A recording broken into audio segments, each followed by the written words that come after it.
मौत का खौफ। कसाई के पीछे घिसटती जा रही बकरी ने सामने से आ रहे सन्यासी को देखा तो उसकी उम्मीद बढ़ी। आंखों में मौत लिए वह फरियाद करने लगी, महाराज महाराज, मेरे छोटे छोटे मेमने हैं। आप इस कसाई से मेरी प्राण रक्षा करें। मैं जब तक जीऊंगी अपने बच्चों के हिस्से का दूध आपको पिलाती रहूंगी। बकरी की करुण पुकार का सन्यासी पर कोई असर न पड़ा। वह निर्लिप्त भाव से बोला, मूर्ख बकरी, क्या तू नहीं जानती मैं एक सन्यासी हूँ। जीवन मृत्यु, हर्ष शोक, मोह माया से परे हर प्राणी को एक न एक दिन तो मरना ही है। समझ ले, तेरी मौत इस कसाई के हाथों लिखी है। यदि यह पाप करेगा तो इसे ईश्वर इसे भी दंडित करेगा। मेरे मेरे बिना मेरे मेमने जीते जी मर जाएंगे। ऐसा कहकर बकरी रोने लगी। नादान, रोने से अच्छा है तो परमात्मा का नाम ले। याद रख, मृत्यु नए जीवन का द्वार है। सांसारिक रिश्ते नाते प्राणी के मोह का परिणाम है। मोह माया से उपजता है। माया विकारों की जननी है। विकार आत्मा को भरमाए रखते हैं। सन्यासी की ये बातें सुनकर बकरी निराश हो गई। सन्यासी के पीछे आ रहे कुत्ते से रहा न गया। उसने पूछा, महाराज, क्या आप मोह माया से पूरी तरह मुक्त हो चुके हैं?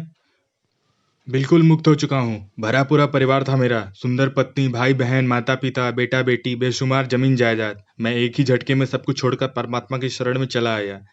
सांसारिक प्रलोभनों से बहुत ऊपर हूं मैं, जैसे कीचड़ में कमल।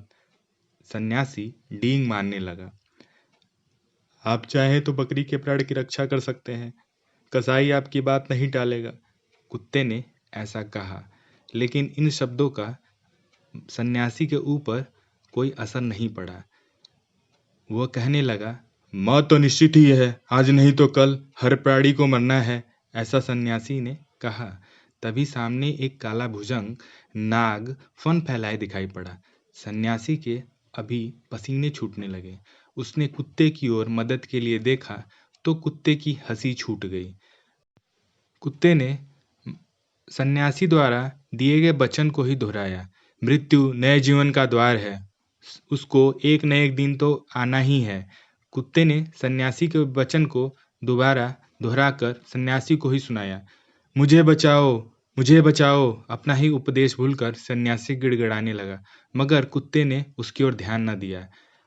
आप अभी यमराज से बातें करें, ऐसा कुत्ते ने कहा। जीना तो बकरी चाहती है, इससे पहले कि कसाई उसको लेकर दूर निकल जाए, कृपया उसको बचा लीजिए।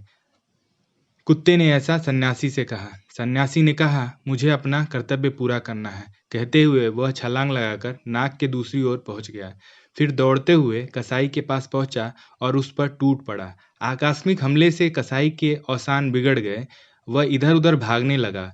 बकरी की पकड़ ढीली हुई तो वह जंगल में गायब हो गई। कसाई से निपटने के बाद कुत्ते ने सन्यासी की ओर देखा। वह अभी भी मौत के आगे कांप रहा था। सन्यासी की ऐसी दशा देखकर कुत्ते ने सोचा, कुत्ते का मन हुआ कि सन्यासी को उसके हाल पर छोड़कर आगे बढ़ जाए, लेकिन उसका मन नहीं माना और वह दौड़कर विषधर यानी नाग के पीछे पहुंचा और पूंछ पकड़कर झाड़ियों की ओर उछाल दिया। कुत्ते ने सन्यासी से बोला, महाराज, जहाँ तक मैं समझता हूँ, मौत से वही ज़्यादा डरते हैं जो केवल अपने लिए जीते हैं। धार्मिक प्रवचन उन्हें उनके पाप बोध से कुछ पल के लिए बचा ले जाते हैं। जीने के लिए संघर्ष अनिवार्य है, संघर्ष के लिए विवेक, लेकिन मन में यदि करुणा ममता न हो तो ये दोनों भी दिखावा बन जाते हैं। यह कहानी आपको कैसी लगी हमें कमेंट कर ज़रूर बताएं, और वीडियो अगर पसंद आए तो कृपया इसे शेयर भी करें। चैनल पर नए हैं तो कृपया चैनल सब्सक्राइब करें। धन्यवाद।